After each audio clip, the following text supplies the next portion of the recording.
محمد السلام عليك يا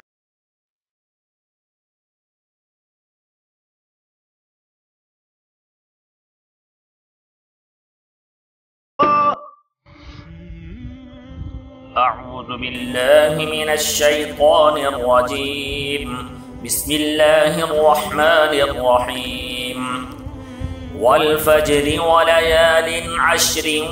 والشفع والوتر والليل إذا يسر هل في ذلك قسم لذي حجر ألم تر كيف فعل ربك بعاد إرم ذات العماد التي لم يخلق مثلها في البلاد وثمود الذين جابوا الصخر بالواد وفرعون ذي الأوتاد الذين طغوا في البلاد فأكثروا فيها الفساد فصب عليهم ربك سوط عذاب إن ربك لبالمرصاد فأما الإنسان إذا ما ابتلاه ربه فأكرمه ونعمه فيقول ربي أكرمن وأما إذا ما ابتلاه فقدر عليه رزقه فيقول ربي أهانن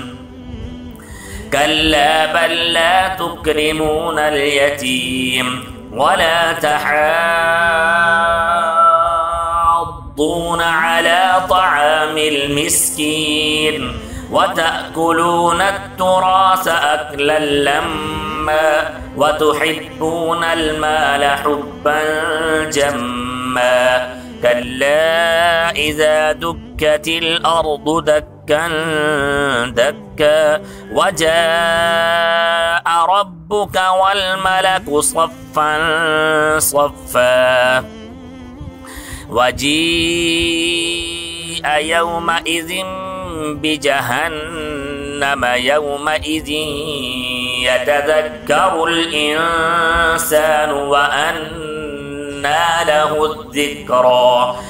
يقول يا ليتني قدمت لحياتي فيومئذ لا يعذب عذابه أحد ولا يوثق وثاقه